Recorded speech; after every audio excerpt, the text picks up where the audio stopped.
Merci Seigneur parce que tu es présent ce matin. Merci parce que tu es là, tu es simplement là. Et c'est la chose la plus importante, c'est que tu sois là. Que tu sois là dans nos vies au quotidien, que tu sois là quand nous sommes réunis en ton nom, que tu sois là quand nous te sentons, et c'est le cas ce matin pour beaucoup parmi nous. C'est le cas aussi quand nous ne te sentons pas, c'est peut-être le cas ce matin aussi pour beaucoup parmi nous. En tout cas, tu es là et c'est ça la chose la plus importante. Et ce matin, nous voulons continuer à te laisser la place dans nos cœurs, dans nos pensées, dans notre écoute, dans nos réflexions, dans nos prières, dans nos chants, dans tout, parce que tu es le créateur de toutes choses.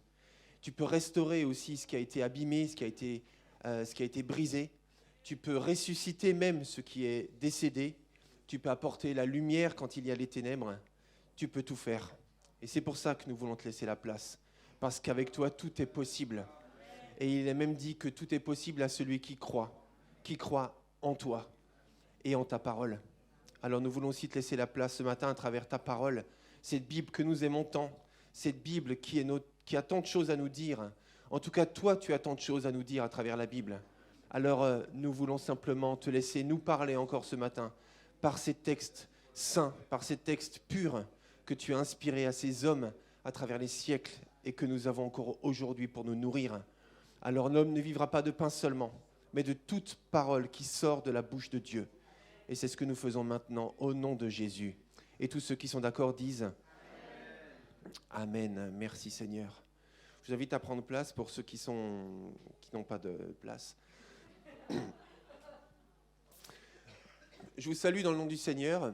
Je vous salue de la part de Annie aussi qui n'est pas là ce matin parce que maintenant c'est à son tour d'être malade. Voilà, mais elle va bien dans l'ensemble malgré tout.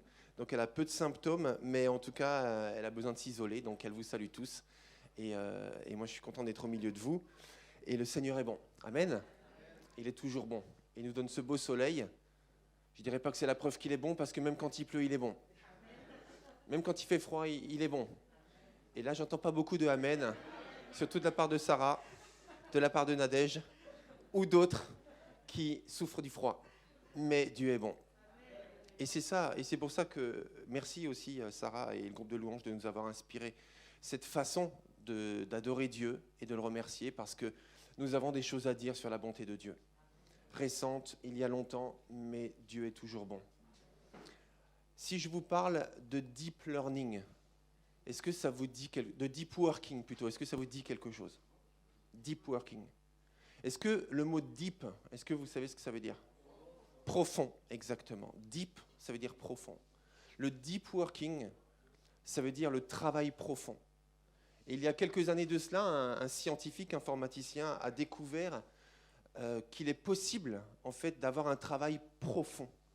Ça veut dire dans la société dans laquelle nous sommes, où on a tellement d'interruptions, on est tellement sollicité, on a tellement de préoccupations, de stimulations, de messages, de notifications, de tout ce qu'on veut. On est submergé par des centaines de messages par jour. C'est vrai ou c'est pas vrai? Là, avant, on avait la chance d'avoir juste un téléphone avec un répondeur téléphonique. Parce qu'en fait, c'était quand même une chance, finalement, avec le recul. Aujourd'hui, on a les mails, les SMS, les WhatsApp, les Insta, tous les réseaux sociaux, on a les Messenger, tout ce que vous voulez, sans compter les pigeons voyageurs, les signaux de fumée, tout ce qu'on veut. C'est incroyable. Et ce qui fait que c'est très difficile d'avoir un travail profond, une concentration profonde, une réflexion profonde. Donc c'est ça le deep working, c'est une capacité d'avoir une concentration et un travail de qualité en profondeur. Et ça fait déjà quelques semaines que le Seigneur, parce que du coup en fait j'ai pas beaucoup prêché les derniers mois. Alors je vais vous expliquer juste comment ça s'est passé. En fait en général quand je fais le programme pour le prochain trimestre, eh bien en fait j'invite des gens que j'ai sur le cœur pour inviter à l'église. Et en fait je crée un programme. Un doodle pour être précis, et je mets des dates, et je demande à tous mes invités de mettre leur dispo. Et en général, il y en a beaucoup qui répondent pas tout de suite, ou qui répondent trop tard. Et là, ils ont tous dit oui. Donc du coup, toutes les dates étaient remplies, ce qui n'arrive jamais. Donc je me suis dit, bon Seigneur, merci, parce que ça tombe bien, j'ai un peu besoin de repos en ce moment, et puis comme ça, je vais pouvoir être nourri par les autres ministères, et l'Église aussi, etc. Donc c'était une très bonne chose. Et du coup, j'ai pu méditer beaucoup de choses dans mon temps personnel aussi, dans nos réunions. Et le Seigneur a vraiment placé sur mon cœur le sujet du deep faith. En fait, de la foi profonde. Et c'est ça que j'aimerais vous partager ce matin et dans une semaine, cette foi profonde. Comment entrer, comment cultiver, comment vivre une foi profonde. Alors je tiens à dire tout de suite que ce matin et la semaine prochaine, il n'y a aucune place pour la culpabilité. Donc l'idée, ce n'est pas du tout de s'évaluer en se disant, alors moi je suis comment, est-ce que j'ai une bonne foi, une mauvaise foi, est-ce qu'elle est profonde, est-ce qu'elle est superficielle. Il n'y a pas de place pour la culpabilité. Donc que personne ne se sente coupable de rien.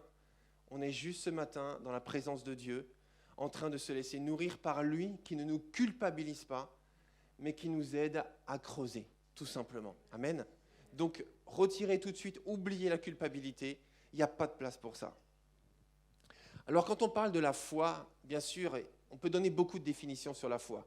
Si je vous posais la question, pour vous, la foi, c'est quoi ? Il y aurait beaucoup de synonymes, d'adjectifs, de qualificatifs qui viendraient. Certains citeraient bien sûr Hébreux 11, la foi, c'est, etc. On va le faire tout à l'heure. Mais je priais, je disais, Seigneur, il y a tellement de choses à dire sur la foi, et on peut faire une série de 10 prédications juste sur la foi. Mais est-ce que tu pourrais me donner une deep définition de la foi ? Vous savez, une définition qui pourrait simplement, en quelques mots, donner la notion de la foi. Et je vous la partage, je vous laisse l'examiner. Je pense qu'elle vient de Dieu. En fait, moi j'ai envie de dire simplement, si on devait synthétiser en quelques mots la foi, eh bien la foi, c'est le lien entre Dieu et toi. C'est le lien entre Dieu et toi.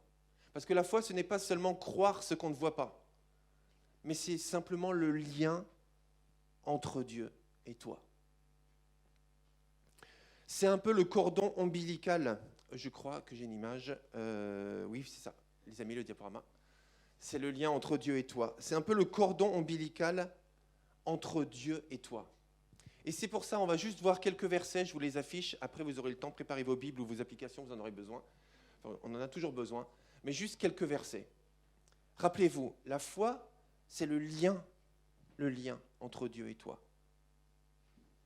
Et on va voir plusieurs versets qui, si on prend la définition de la foi de cette manière-là, on le comprendra aussi, on le comprendra d'une certaine manière. Or, sans la foi, donc sans ce lien entre Dieu et toi, il est impossible d'être agréable à Dieu.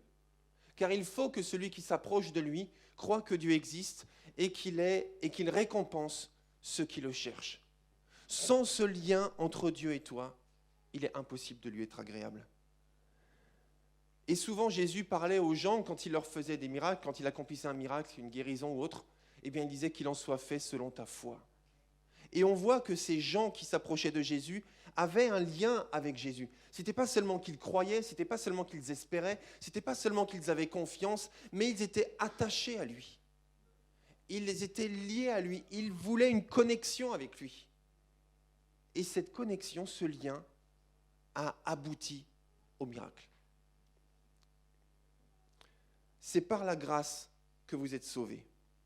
C'est par grâce que vous êtes sauvés, par le moyen de la foi. Et cela ne vient pas de vous, mais c'est le don de Dieu.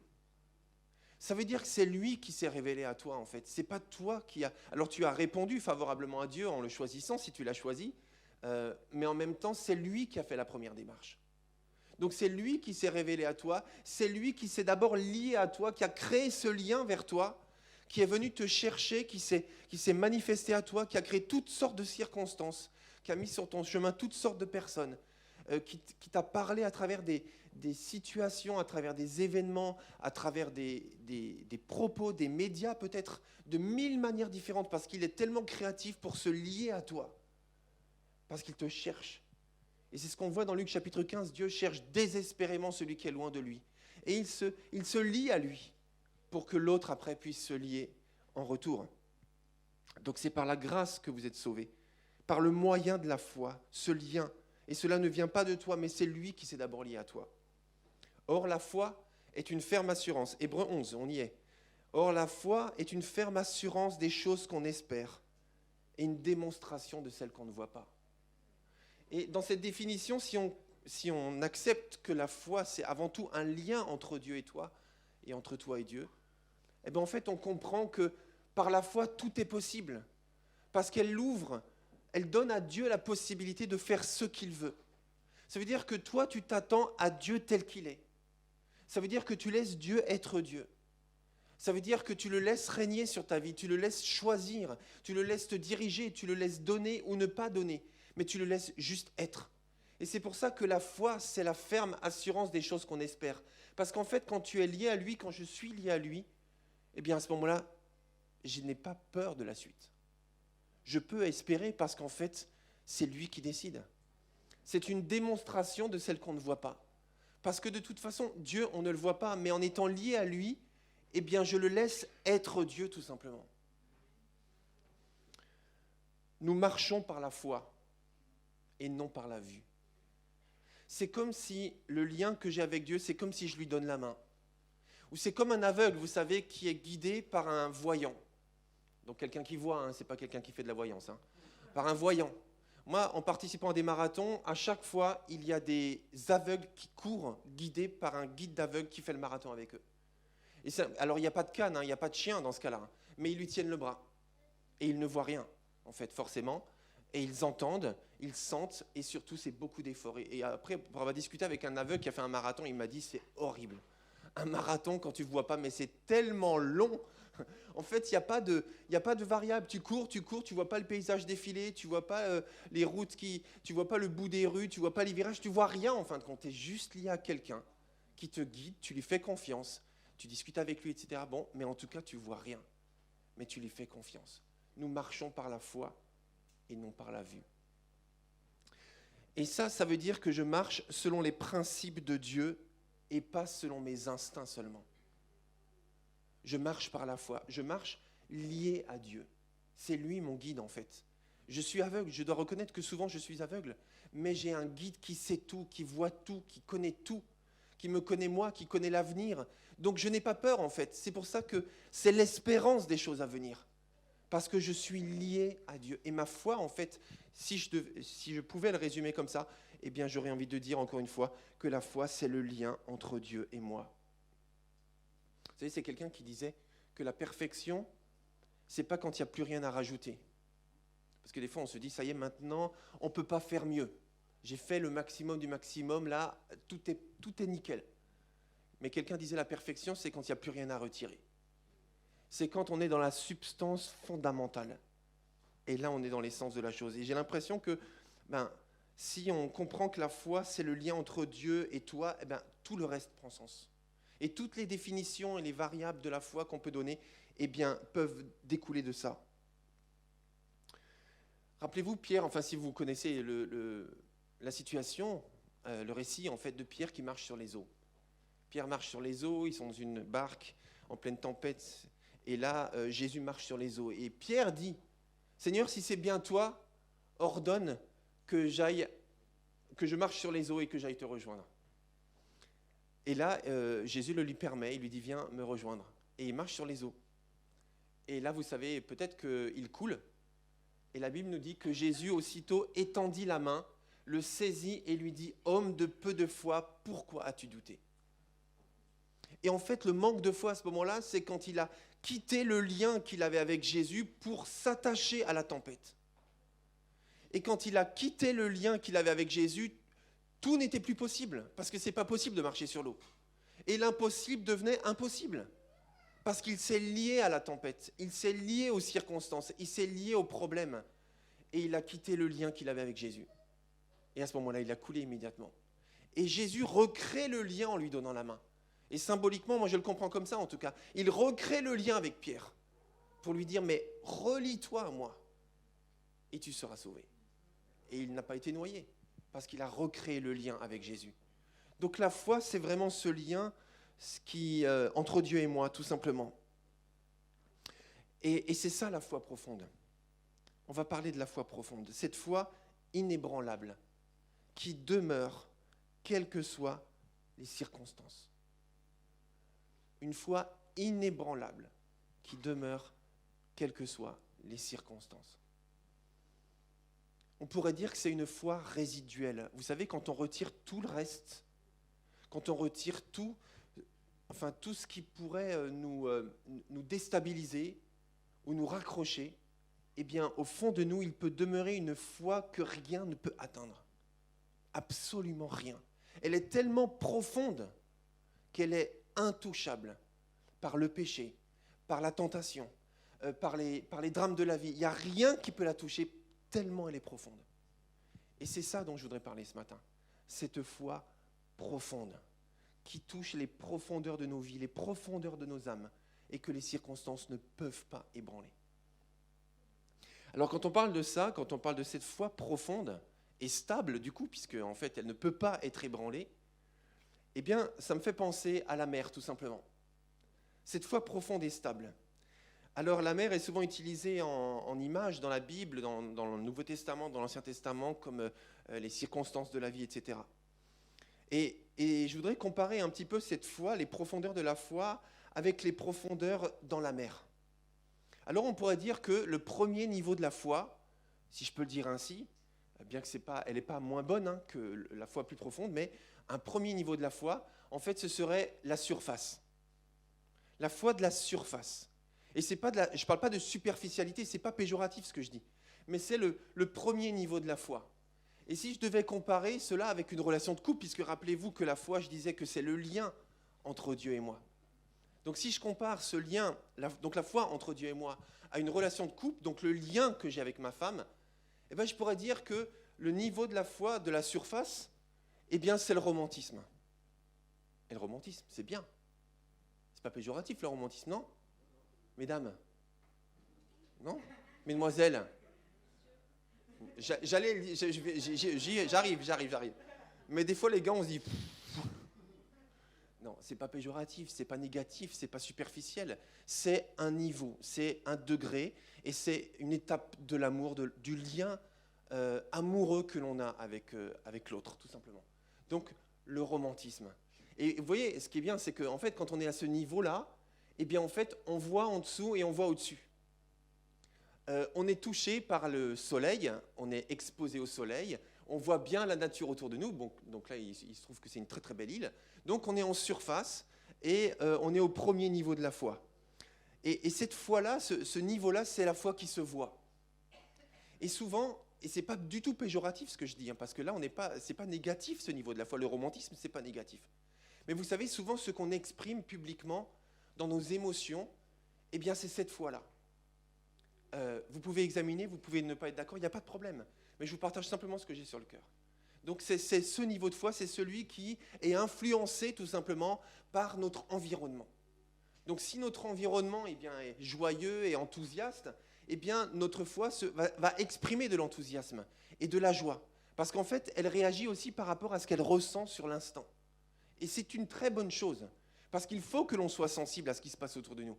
Et c'est le rôle du pasteur, c'est le rôle du groupe de louanges, c'est le rôle de chacun d'entre nous, de nous influencer, d'influencer la foi des uns des autres pour qu'elle soit joyeuse, pour qu'elle soit enthousiaste, pour qu'elle soit lumineuse. On est d'accord ou pas ? Donc c'est très important, ce niveau de foi est très important. Et il ne s'agit pas de le remplacer par un autre niveau de foi, il est très important. Mais l'inconvénient de ce niveau-là, en fait, c'est qu'il est exposé. Il est exposé aux intempéries. Il est exposé à la météo. Alors le jour où il fait beau, eh ben, en fait c'est magnifique parce que du coup c'est la fête, c'est la joie, c'est beau. Mais le jour où il y a un cyclone, eh bien quand je suis en surface, eh bien je suis bousculé, je suis malmené, je suis troublé, je suis chamboulé, je suis déstabilisé. C'est normal parce que je suis sur la surface, mais c'est pas péjoratif. C'est normal et c'est bien d'être là. Et c'est pour ça aussi que, vous voyez, par exemple, des fois, quand on est dans ce niveau-là, dans ce niveau d'expression de la foi, en fait, si quelque chose se passe entre nous, ou même dans le culte, eh bien, on est déstabilisé. Parce qu'en fait, on est sensible à la météo, tout simplement, parce qu'on est sur la surface. Mais je répète, ce n'est pas péjoratif, ce n'est pas négatif. Donc, c'est la partie la plus exposée, tout simplement. La plus exposée aux premières tempêtes. Et donc, je répète, en comparant avec une relation amoureuse, on pourrait dire, c'est le romantisme. Donc, le romantisme, c'est magnifique. Et il faut du romantisme et toute la vie dans la vie du couple. Donc, il ne s'agit pas de se dire, ça c'est au début quand je suis jeune chrétien, mais après je deviens sérieux. Non, il faut garder le romantisme, n'est-ce pas ? Messieurs, dames, c'est vrai ou pas ? On doit garder le romantisme, on doit entretenir cette dimension de notre vie de couple. Donc, il ne s'agit pas de la remplacer par autre chose. Elle est très importante. Mais le romantisme aussi peut être chamboulé, peut être déstabilisé, peut être fragilisé par d'autres émotions qui viennent parasiter ces beaux instants que l'on peut passer ensemble et ces belles émotions nécessaires que l'on ressent. Ensuite, il y a sous la surface. Sous la surface, là, ça se voit déjà beaucoup moins. Bon, là, il se trouve qu'il y a des poissons, donc c'est joli. Mais sous la surface, souvent, on ne le voit pas de l'extérieur, sauf quand la mer est très transparente, donc pas dans le nord de la France. Mais c'est un lieu où on voit beaucoup moins les choses. Elle est moins exposée aux intempéries. Parce que souvent, quand il y a la tempête, eh bien, si vous regardez des reportages, vous verrez que les animaux, notamment les poissons ou les mammifères marins, qui sont sous la surface, en surface, ils sont encore soumis au courant marin.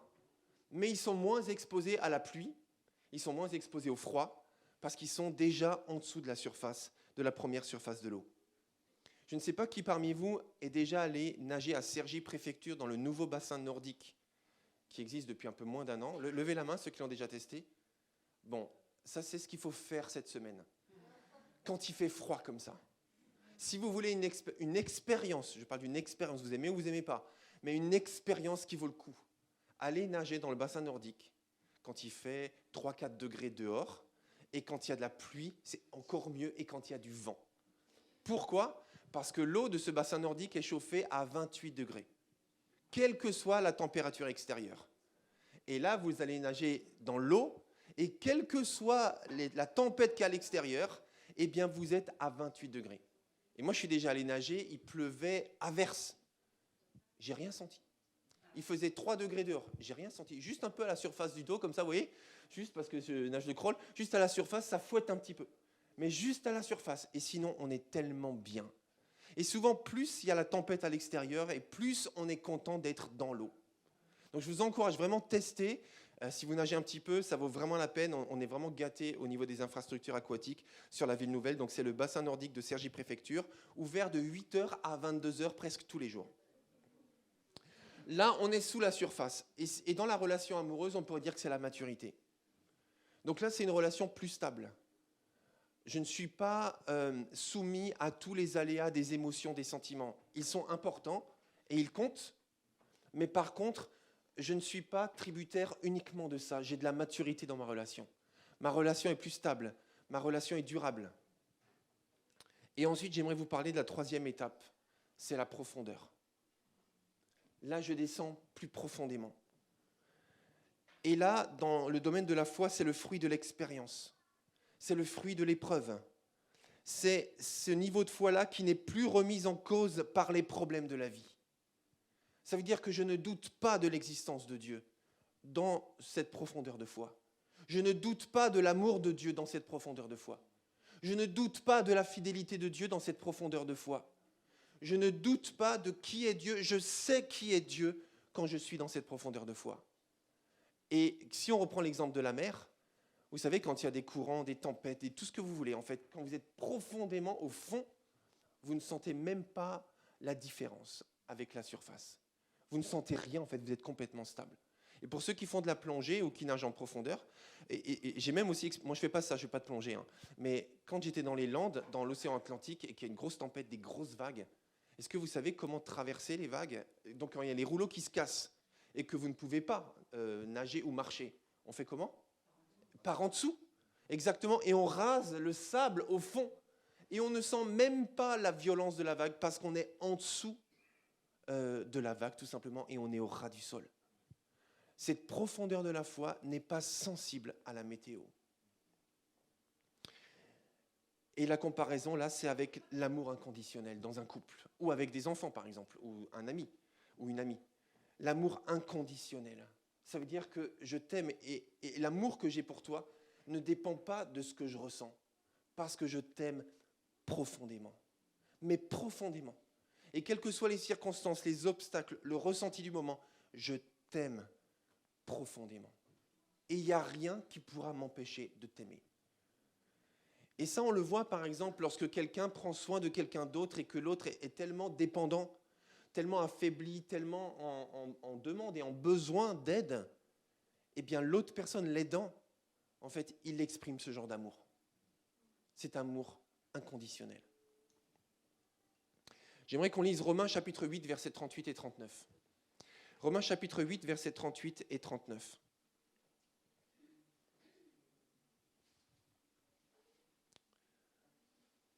Romains 8, versets 38 et 39. Et là, Paul, dans ces versets, parle de ce genre d'amour. Romains 8, versets 38 et 39. Et c'est Paul qui parle. Et il dit, « Oui, j'en ai l'absolue certitude. Ni la mort, ni la vie, ni les anges, ni les dominations, ni le présent, ni l'avenir, ni les puissances, ni ce qui est en haut, ni ce qui est en bas, ni aucune autre créature. Rien ne pourra nous arracher à l'amour que Dieu nous a témoigné en Jésus-Christ notre Seigneur. » J'en ai l'absolue certitude. Quand il dit ça, il est dans ce genre de foi. Je sais, il n'y a absolument rien qui pourra nous séparer de l'amour de Dieu manifesté en Jésus-Christ. Et je pense que Paul, il aurait de quoi écrire des post-it. Il n'y a rien, il n'est plus sensible. Ce genre de foi, je répète, n'est pas sensible à la météo, n'est pas sensible au courant, n'est pas sensible à ce qui se passe à l'extérieur, parce que cette foi est tellement profonde qu'elle est inaccessible au mal. Elle est insensible aux variations. Je vous ai parlé régulièrement de ce livre. J'aimerais vraiment vous encourager à le lire si vous ne l'avez pas encore lu. C'est l'évangélisation des profondeurs. Et l'auteur, en fait, qui est une femme, nous parle justement de cet évangile qui vient pénétrer notre âme au plus profond de nous-mêmes. Cette bonne nouvelle de Jésus-Christ, de la grâce, qui vient nous transformer, nous bouleverser, nous toucher dans nos blessures les plus profondes, dans nos frustrations, dans nos peurs les plus profondes. Laisser l'évangile nous pénétrer au plus profond de notre identité. C'est ça le sujet de ce livre, l'évangélisation des profondeurs.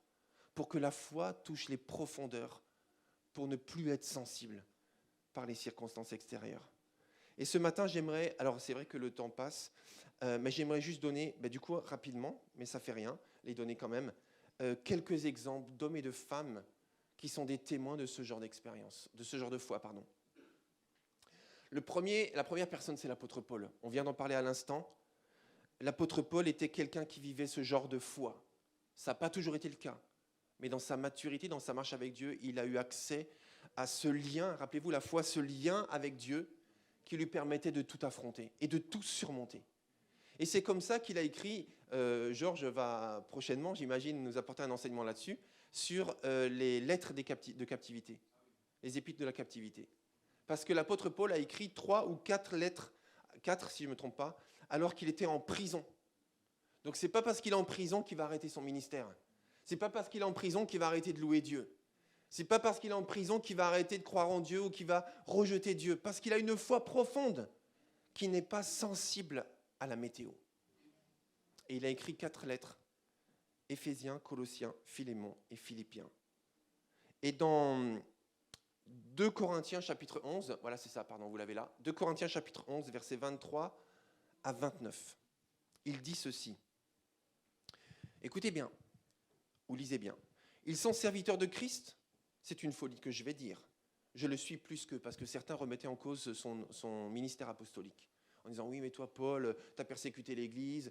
Et en fait, il a dû porter toute sa vie le poids de cette, comment on peut dire, de cette mauvaise réputation d'un homme qui a assassiné des chrétiens. Et là, il se défend, il se dit, ok, c'est pour ça qu'il se considère comme le plus grand des pécheurs d'ailleurs, parce qu'il porte ça, en fait, encore cette culpabilité.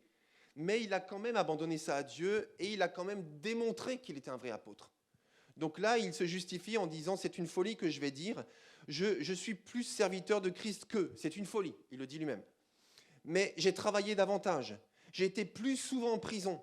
Alors écoutez quand même son témoignage. J'ai été plus souvent en prison, j'ai essuyé infiniment plus de coups, plus souvent j'ai vu la mort de près. 5 fois j'ai reçu des Juifs les 40 coups moins 1. 3 fois j'ai été fouetté, 1 fois lapidé. J'ai vécu 3 naufrages. J'ai passé 1 jour et 1 nuit dans la mer. Souvent en voyage, j'ai été en danger, au passage des fleuves, en danger, dans les régions infestées de brigands, en danger à cause des Juifs. Mes compatriotes, en danger, c'est le refrain. en danger dans les villes, en danger dans les contrées, en danger sur les mers, en danger à cause des faux frères. J'ai connu bien des travaux et des peines, nombreuses nuits blanches, la faim et la soif, de nombreux jeûnes, le froid et le manque d'habits. Et sans parler du reste, je porte un fardeau quotidien, le souci de toutes les églises. Et il conclut sa description en disant, en effet, qui est faible sans que je sois faible? Qui tombe sans que je me brûle? En fait, on peut traduire ce verset de différentes manières, mais beaucoup disent qu'il voulait ainsi exprimer encore son zèle pour ceux qui souffrent. Ça, c'est l'exemple de l'apôtre Paul. Prenons l'exemple de Job. Alors Job, bien sûr, il est connu, l'homme qui souffre, etc. etc. Et je ne sais pas d'ailleurs si vous avez déjà tous lu le livre de Job en entier, mais lisez-le. Dans ma lecture quotidienne, dans mon programme, dans mon plan, en fait, qui aborde toute la Bible, eh bien, j'ai déjà lu le livre de Job plusieurs fois, et dernièrement, c'était au mois de novembre, si je ne me trompe pas, eh bien, voilà, je devais commencer Job chapitre 1. Et quand j'ai vu arriver dans ma liste Job, j'ai dit non, là, j'ai pas envie. Non, là, franchement, j'étais pas trop en forme, j'avais pas trop le moral. Non, pas Job. Non, non. Donc, c'est pas grave. Je lirai plus tard. Donc, je l'ai pas coché sur mon plan. Donc, je suis passé à d'autres choses. Puis après, 3, 4 jours, 5 jours. Et puis, en fait, le programme me remettait toujours ce qui n'était pas lu en amont. C'est un logiciel. Et donc, Job. Et après, je me suis dit, bon, allons-y. Et j'ai lu Job. Et vous savez, normalement, c'est un chapitre par jour, en fait, sur 4 lectures différentes. Et en fait, j'ai arrêté les autres lectures et j'ai lu tout Job. Et j'ai été fasciné, mais vraiment fasciné, par le fait que le lecteur rejoint l'âme de Job. Et là, on voit, si vous lisez le livre de Job, vous verrez que le chapitre 1 s'appelle « Job, un homme intègre et droit ». Voilà, jusque-là, tout va bien. Je pense que c'est jusqu'au verset 8 ou quelque chose comme ça. Et ensuite, Job perd tout. Mais quand on dit tout, c'est vraiment tout. Il perd ses enfants, il perd ses biens. Tous ses enfants décèdent dans des drames, dans des accidents, etc. Tous. Il perd tous ses biens. Et finalement, il perd sa santé. Il perd sa santé, et notamment à travers des ulcères purulents, c'est ce qui est dit dans le texte. Ulcères purulents de la plante des pieds jusqu'au crâne. Moi, je ne savais pas ce que c'était un ulcère purulent, jusqu'à ce qu'un de mes voisins ait des ulcères purulents. Et sa femme m'a montré des photos de ses plaies qu'il avait sur les jambes, des ulcères purulents. C'était tellement insupportable pour lui qu'il avait la douleur jour et nuit, sans compter les démangeaisons, malgré les médicaments qu'il a. Et finalement, ça a commencé doucement à se résorber. Et après, il y a eu de nouveau une poussée d'ulcères qui a recommencé. Et il a tellement souffert dans la poussée précédente qu'il savait ce qu'il allait affronter, qu'il a décidé de supprimer sa vie. Et il s'est tué. En automne dernier, en rentrant du culte, on voit notre voisin, donc juste en face de la fenêtre de la cuisine, les pompiers, l'ambulance, la police qui était là, juste en face dans notre petite rue du Laitier. Mais c'était notre voisin qui s'était supprimé à cause d'ulcères purulents. Job avait cela après avoir perdu tous ses enfants et avoir perdu tous ses biens. J'imagine que pour rester attaché à Dieu, il doit avoir une foi profonde, n'est-ce pas? Et quand vous lisez tout le livre de Job, vous verrez que ce n'était pas suffisant, que ses amis croyants, les enfants de Dieu sont venus le voir pour l'encourager. Et tout ce qu'ils ont fait, c'est qu'ils l'ont enfoncé toujours plus profond. Ils l'ont culpabilisé. Job, avoue tes fautes. Tu es un pécheur, tu es forcément un pécheur. Et ils l'ont enfoncé. Et lui, il se défendait. Et il demandait à Dieu des réponses. Mais explique-moi, mais comment ça se fait? Mais tu ne peux pas me laisser comme ça. Le silence de Dieu. Alors il a dû faire face, en plus de tous ces drames, au silence de Dieu et aux accusations de ses amis chrétiens, croyants de l'Ancien Testament. Il fallait une sacrée foi quand même pour tenir ferme. Il avait ce genre de foi, la foi résiduelle qui n'était pas sensible à la météo. Corrie ten Boom, j'aimerais vous parler d'elle. Vous avez peut-être entendu parler d'elle, une femme, une chrétienne, aux Pays-Bas, qui a hébergé des Juifs. Vous connaissez Anne Frank? Qui c'est qui connaît l'histoire d'Anne Frank? Levez la main, que je vois. C'est la même histoire. Sauf que ce n'était pas elle qui s'est cachée, mais elle a hébergé des Juifs, entre autres, et des réfugiés. Et elle a fait exactement comme dans l'histoire d'Anne Frank à Amsterdam. Si vous avez visité sa maison, son musée, c'est pas elle, mais c'est ses parents et elle, ont créé une double cloison dans certaines pièces avec des vivres pour que lorsqu'il y a une descente de la police, eh bien, ils puissent se cacher à travers une armoire que vous voyez ici d'ailleurs, que vous voyez ici. Eh bien, les gens rampaient, ils allaient dans le double fond et ils attendaient comme ça, debout, que la police parte avec des vivres et de l'eau pour tenir plusieurs jours comme ça. Et ils ont été dénoncés. Et ils ont été emmenés dans les camps de concentration. Elle, sa sœur et son père. Son père de 80 ans est mort au bout d'une journée. Et sa sœur est morte au bout de quelques années. Et au bout de quelques années, eh bien, elle a été libérée et elle a écrit un livre qui s'appelle « Dieu en enfer ». Ça veut dire comment Dieu était présent avec elle alors qu'elle était en enfer sur terre. Et elle raconte son histoire. Je vous encourage à lire ce livre. Il y a un film qui a été fait. Il est un peu vieux, mais il est vraiment très, très bien fait.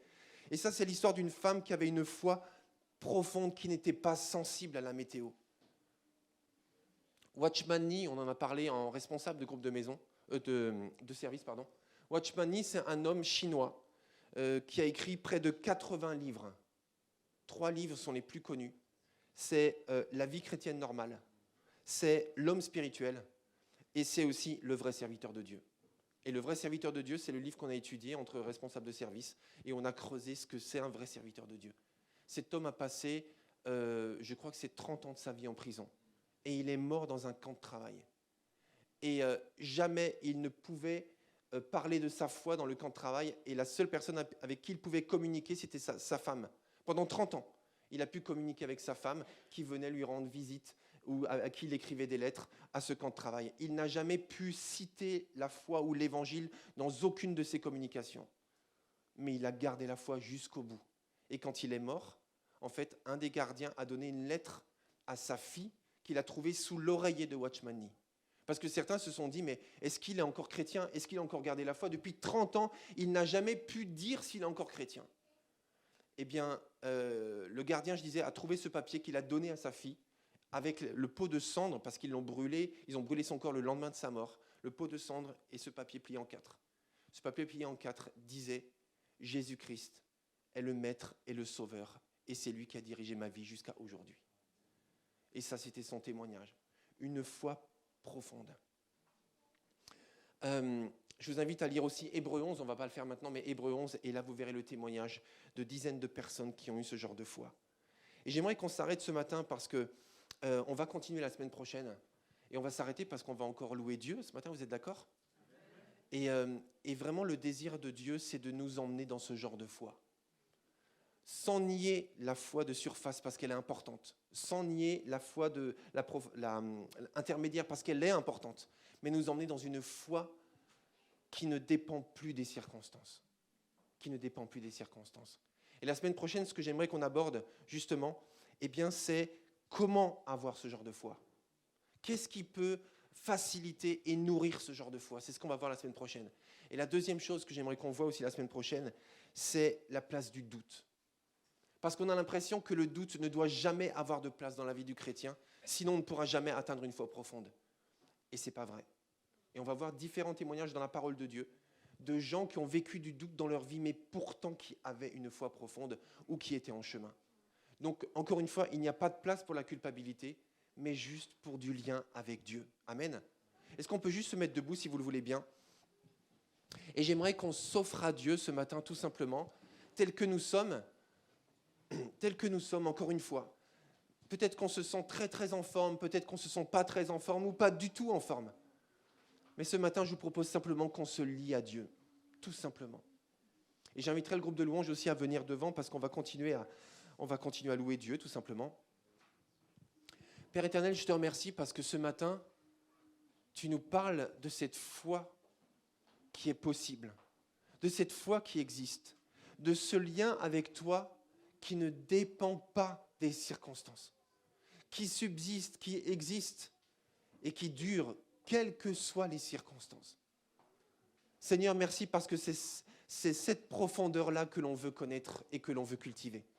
C'est cette profondeur-là que l'on veut atteindre aussi ensemble et aussi individuellement.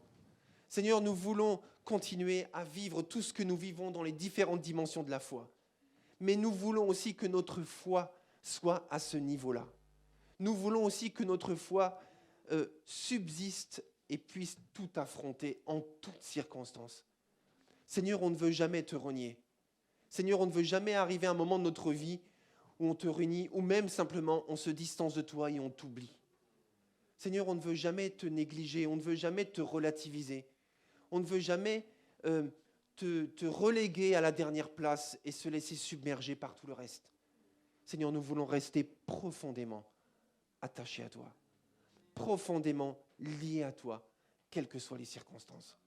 Alors merci pour l'œuvre de ton esprit, cet esprit qui sonde tout, même le cœur de Dieu. Tu viens nous sonder ce matin, tu viens nous rassurer, tu viens nous encourager, tu viens nous éclairer, nous illuminer même, et nous dire tu es sur le bon chemin, tu es au bon endroit, tu es à la bonne place. Laisse-moi toute la place. Au nom puissant de Jésus. Amen.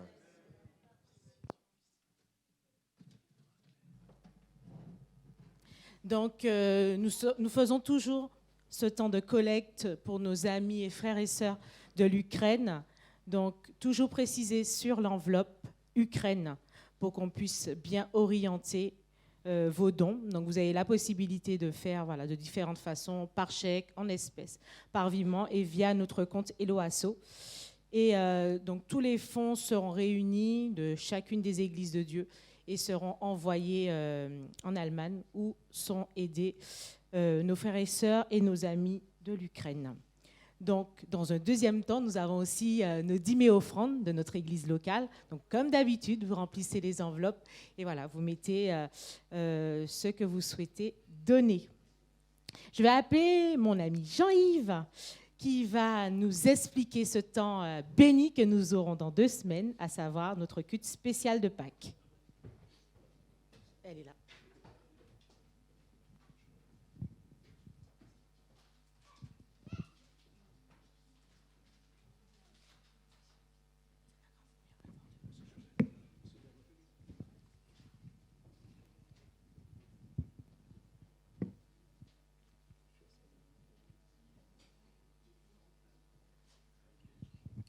On a décidé d'avoir un culte spécial le 17 avril. Donc vous avez le thème qui s'affiche à l'écran. On vous avait demandé depuis plusieurs semaines de nous donner, si vous voulez participer à ce culte, de nous dire ce que vous voulez faire. On a quelques personnes qui s'est manifestées, mais si vous voulez encore vous manifester, vous pouvez le faire cette semaine, jusqu'à dimanche prochain. Vous venez me voir ou vous appelez Annie, pour qu'on puisse organiser votre passage. C'est bon? Que ce soit court, parce que le culte, on ne pourra pas tout mettre. Réfléchissez à ce que vous voulez, un témoignage, un chant, une lecture, mais vraiment que ne vous privez pas si vous voulez le faire. La deuxième chose, c'est que le 17, on va organiser le culte différemment. Donc on va organiser un petit déjeuner. Ça peut choquer. Oui, ça c'est le mot. Un petit déjeuner. Vous savez, dans l'église primitive, ils prenaient la Sainte Seine pendant le repas. Et on a décidé, dans cette idée, de vous proposer ce jour-là un petit déjeuner et d'être organisé un peu comme ça. Donc nous aurons dans le culte plusieurs tables. Et comme on n'a pas assez, on vous demande si vous avez des tables, des petites tables, vous n'avez pas rappelé des grosses tables, des tables basses, pour qu'on puisse se mettre tout autour et qu'on puisse prendre ensemble un petit déjeuner. Ce jour-là, on vous demande de ne pas prendre votre petit déjeuner chez vous. On va le prendre ensemble. On jeûne en fait. Non, c'est dimanche prochain qu'on jeûne. Non, dans 2 semaines. 2 semaines alors. Dimanche prochain, le 10, Avant qu'on de jeûne. venir, c'est un jeûne quand même. Non. Donc le 17, vous ne prenez pas le petit déjeuner chez vous et on le prend ensemble dans l'église. Est-ce qu'on a compris? Ce qu'on vous demande simplement de ramener du jus d'orange ou du jus de fruits. C'est bon? Oui.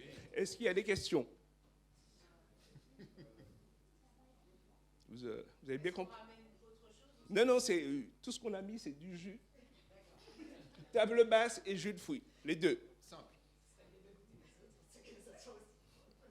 Non, on ne va pas ramener chacun sa gamelle, puis par l'église. Le petit déjeuner sera fourni par l'église. Il n'y aura pas que des tables à manger. Du jus à partager entre nous sans rien, non. On a un petit déjeuner concret. C'est bon? On a compris? Oui. Donc vous ramenez table basse et du jus de fruits. Merci. Ouais.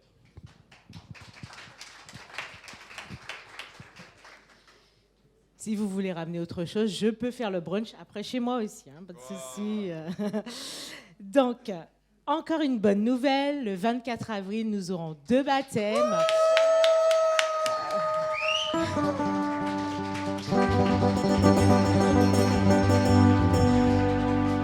Il s'agit de Kanye et Anne-Ruth.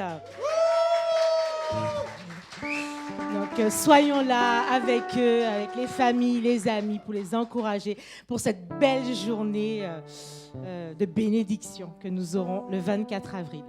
Donc, cette semaine, nous allons vivre nos temps de groupe de maison. Donc, un temps pour creuser les dernières prédications que nous avons eues. Et voilà, du mardi au vendredi. Redirigez-vous vers vos responsables de groupe de maison si vous voulez avoir des informations supplémentaires sur les horaires ou les jours.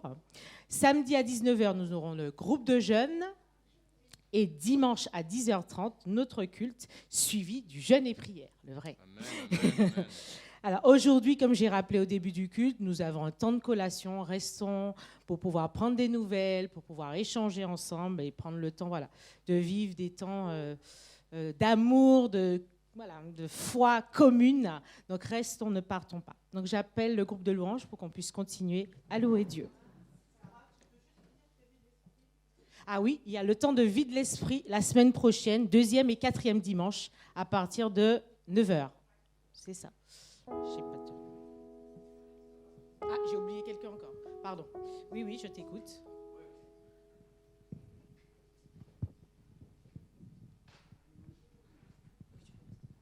Bonjour à tous. Voilà, je m'appelle Danielle, pour ceux qui ne me connaissent pas, voilà. C'est moi qui m'occupe maintenant de la collation. Bien évidemment, je ne pourrai pas faire ça tous les dimanches. Il y a des dimanches, peut-être que je ne serai pas là. Si quelqu'un veut éventuellement travailler avec moi en binôme pour les frères et sœurs, voilà. Venez me voir et je vous donnerai mes coordonnées. Remettons cette semaine dans les mains de notre Dieu. Il est bon de te louer, il est bon de t'exalter, de t'honorer, t'acclamer. Merci parce que c'est à toi que nous adressons ces cris.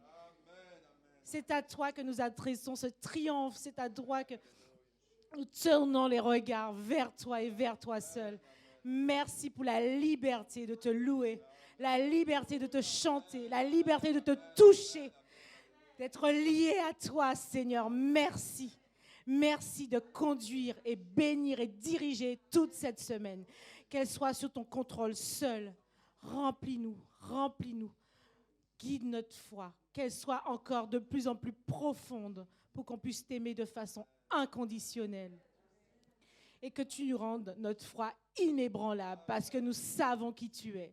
Tu es le Dieu glorieux, le Dieu éternel, le Dieu qui est ressuscité des morts et qui ne change pas. C'est ce Dieu-là qu'on loue. Alors sois béni, sois exalté et que toute cette semaine soit sous ton contrôle. Toi toute la gloire. Amen. Bonne semaine, soyez bénis.